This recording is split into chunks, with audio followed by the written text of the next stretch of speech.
स्वागत दोस्तों, आपका चैनल से करके आगे सामने मुद्दे पर चलेंगे। सबसे पहले सबसे बड़ी को बताएंगे दोस्तों, बीएमसी के चुनाव के बाद ठाणे को लेकर भी ठन गई है। बताएंगे किस तरीके से भारतीय जनता पार्टी 2.5 साल तक मेयर का पोस्ट मांगने लगी है दोस्तों। और शिंदे के खुद के बहुमत होने के बावजूद बीजेपी ने दावेदारी ठोक दी है, जिससे और ज्यादा तनाव बढ़ चुका है। इसी के साथ में बताएंगे कहां पर शिंदे के 3 पार्षदों ने शिवसेना यूबीटी का दरवाजा खटखटाया है दोस्तों, और पलटी मारने के दिए हैं बड़े संकेत। इसी के साथ में आगे करके चलेंगे आज की सारी बड़ी अपडेट। लेकिन उससे पहले अगर आप भी मानते हैं कि बीएमसी के चुनाव के नतीजे एकनाथ शिंदे की शिवसेना और भारतीय जनता पार्टी के बीच में फूट का सबसे बड़ा कारण बनने जा रहा है और इसका असर राज्य सरकार के ऊपर भी बड़ी तरीके से पड़ेगा, तो इस वीडियो को लाइक करके लाल बटन दबाकर चैनल को सब्सक्राइब करके बेल आइकन दबाकर कमेंट बॉक्स में अपनी राय जरूर लिखकर बताएगा। ज्यादा से ज्यादा वीडियो को शेयर कीजिएगा। चलते हैं सबसे पहले सबसे बड़ी ब्रेकिंग न्यूज अपडेट की तरफ दोस्तों, जहां पर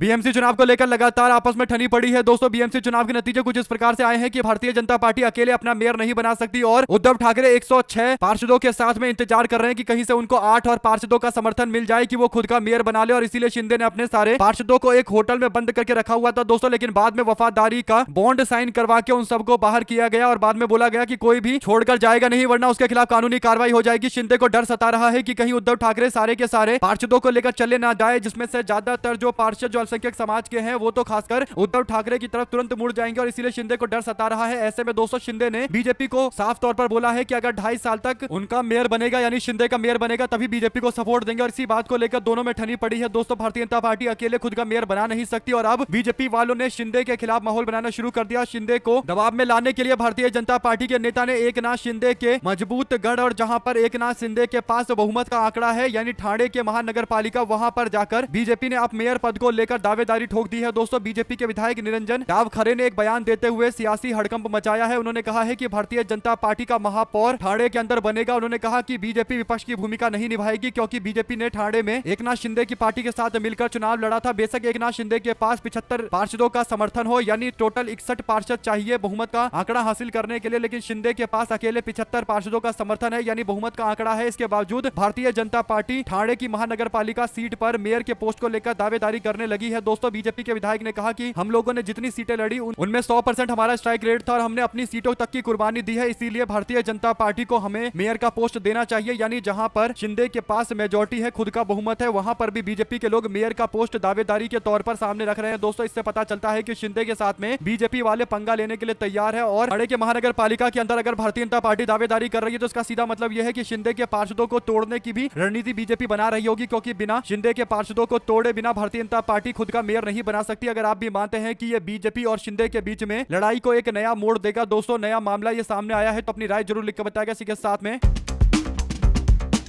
कांग्रेस पार्टी ने बीएमसी चुनाव के नतीजे के बाद सरकार नहीं बनने यानी मेयर नहीं बनने के बाद अब फैसला लिया है कि वो मध्यावधि चुनाव को लेकर इंतजार करेंगे। यानी कांग्रेस को लग रहा है कि अब कुछ नहीं होने वाला, शिंदे मेयर के पोस्ट को लेकर दावेदारी छोड़ेंगे नहीं और भारतीय जनता पार्टी खुद का मेयर बनाने की दावेदारी करेगी। और बीजेपी के पास आंकड़ा है नहीं, शिवसेना यूबीटी के पास भी आंकड़ा पूरी तरीके से नहीं होगा। अगर शिंदे के पार्षद टूट कर नहीं आते तो इसका सीधा मतलब यह है कि मध्यावधि चुनाव होंगे यानी एक बार फिर से इलेक्शन होंगे। कांग्रेस ने कहा कि वो पूरी तैयारी कर रही है मध्यावधि चुनाव के, क्योंकि बीएमसी एक ऐसी जगह है दोस्तों जहां पर 74,000 करोड़ का बजट है और इतने बजट वाले बीएमसी में कोई नहीं चाहेगा कि किसी दूसरे पार्टी का व्यक्ति मेयर बन जाए। और इसीलिए कहीं ना कहीं दावेदारी जबरदस्त तरीके से जारी है। ऐसे में भारतीय जनता पार्टी और शिंदे के बीच में खींचतान के बीच कांग्रेस पार्टी ने भी अपनी तैयारियों को लेकर जानकारी दी है दोस्तों। इसी के साथ में शिंदे जब होटल से बाहर निकले और प्रेस वार्ता करते हुए प्रेस में मीडिया से बात कर रहे थे, तब वो कहते हैं कि हमारे कार्यकर्ता चाहते हैं कि बाला साहब ठाकरे का जन्म शताब्दी वर्ष आने वाला है यानी 100 साल के बाला साहब ठाकरे होने जा रहे हैं, तो उनके जन्म शताब्दी के मौके पर शिव सैनिक का कोई मेयर बनना चाहिए यानी कोई शिव सैनिक ही वापस से बीएमसी पर दावेदारी रखे और बीएमसी का मेयर बने। हमेशा से शिवसेना का झंडा बीएमसी पर लहराता रहा है, तो एक बार फिर से शिवसेना का ही झंडा वापस से लहराना चाहिए। ये शिंदे के लिए मजबूरी है क्योंकि सामने उद्धव ठाकरे है और शिंदे को पता है कि अगर वो चूकेंगे तो फिर शिंदे हमेशा के लिए चूक जाएंगे, क्योंकि सामने शिवसेना यूबीटी के नेता उद्धव ठाकरे बैठे हुए हैं दोस्तों। और जब वो एक बार शिंदे के पार्षदों को बोलेंगे कि क्या वापस से शिवसेना का झंडा बीएमसी के ऊपर लहराना चाहिए, तो सारे पार्षद बोलेंगे हाँ और सीधा शिवसेना यूबीटी की ओर चले आएंगे। और इससे ही पता चल रहा है कि उप मुख्यमंत्री एकनाथ शिंदे 2 नाव पर सवार हो चुके हैं। इनके पास अब कहीं जाने का कोई रास्ता बचा ही नहीं है। अपनी राय जरूर लिखकर बताएगा। ज्यादा से ज्यादा वीडियो को शेयर कीजिएगा। चलते हैं एक और बड़ी अपडेट दोस्तों, जिसमें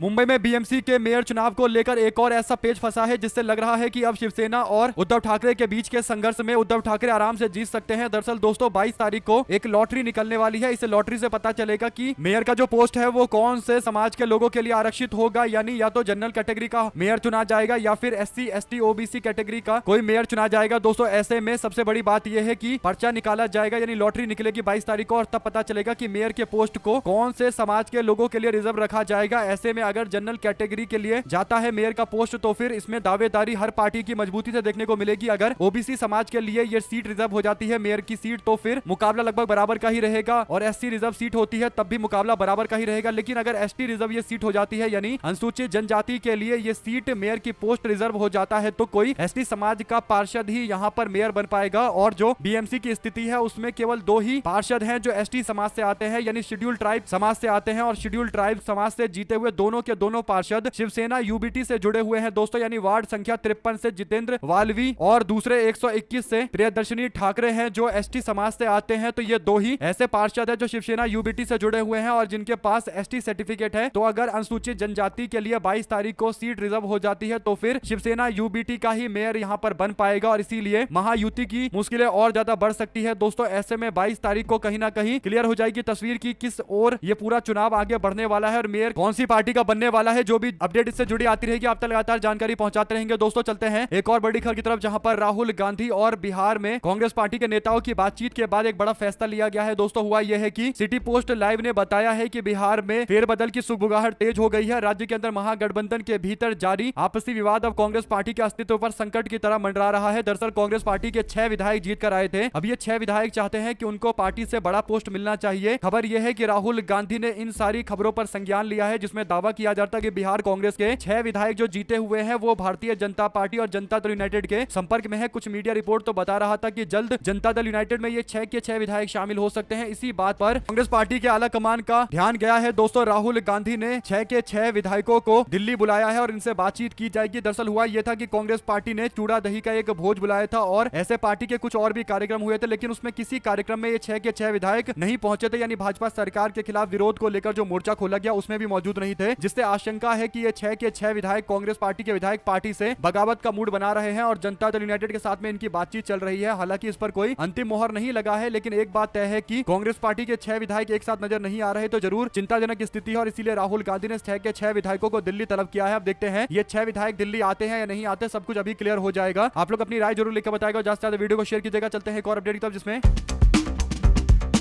प्रयागराज में रथ रोकने को लेकर शंकराचार्य अभिमुक्तेश्वरानंद ने माघ मेला प्रशासन पर पलटवार किया। उन्होंने कहा कि सुप्रीम कोर्ट के कंधे पर बंदूक रखकर जो गलती प्रशासन से हुई है उसको ये लोग पीछे करना चाह रहे हैं। दरअसल दोस्तों अभिमुक्तेश्वरानंद ने सुप्रीम कोर्ट के फैसले के आधार पर उन्हें रोके जाने का विरोध किया है। दरअसल दोस्तों प्रशासन की ओर से एक नोटिस जारी किया गया है और नोटिस देकर शंकराचार्य से बोला जा रहा है कि आप शंकराचार्य के पोस्ट पर नहीं है, क्योंकि सुप्रीम कोर्ट ने आपके पोस्ट पर रोक लगा दिया था, यानी उनके अभिषेक के ऊपर रोक लगा दिया गया था, जो औपचारिक तौर पर किसी शंकराचार्य के बनने से पहले की एक प्रक्रिया होती है। और प्रशासन के लोग अब ये तय कर रहे हैं कि कौन शंकराचार्य है कौन नहीं है। इससे पता चलता है कि उत्तर प्रदेश के अंदर भारतीय जनता पार्टी के लोग अब धर्म के अंदर भी हस्तक्षेप करने की कोशिश कर रहे हैं। अभिमुक्तेश्वरानंद ने बीजेपी की सरकार को निशाने पर लिया और योगी आदित्यनाथ को लेकर जो मीडिया वाले बोल रहे थे कि योगी आदित्यनाथ एक संत है और उनकी सरकार है, अभिमुक्तेश्वरानंद ने कहा कि योगी आदित्यनाथ जब नाथ संप्रदाय के मंदिर में थे और मठ में मठाधीश्वर थे तब उनको संत कहा जा सकता था, लेकिन आज क्योंकि वो लखनऊ में बैठकर राजनीति कर रहे हैं, सरकार चला रहे हैं, तो फिर उनको संत नहीं बोला जाएगा, वो एक राजनेता है। यानी योगी आदित्यनाथ को बचाव करते हुए योगी आदित्यनाथ के बचाव में इस तरीके की बातें मीडिया वाले कर रहे थे, तो इसका जवाब अभिमुक्तेश्वरानंद ने दिया है। दोस्तों कुल मिलाकर ज्योतिर्मठ के शंकराचार्य अभिमुक्तेश्वरानंद ने बीजेपी को हर तरीके से निशाने पर लेते हुए कई सारे सवाल खड़े किए हैं। अगर आप भी मानते हैं कि अभिमुक्तेश्वरानंद और उनके समर्थकों के साथ में जिस तरीके का दुर्व्यवहार किया गया है इससे बीजेपी पूरी तरीके से एक्सपोज हो गई है, तो अपनी राय जरूर लिखकर बताएगा। ज्यादा वीडियो को शेयर कीजिएगा दोस्तों। बहुत बहुत धन्यवाद सभी दोस्तों भाइयों बहनों मित्रों का जुड़े रहने के लिए। जय हिंद जय भारत।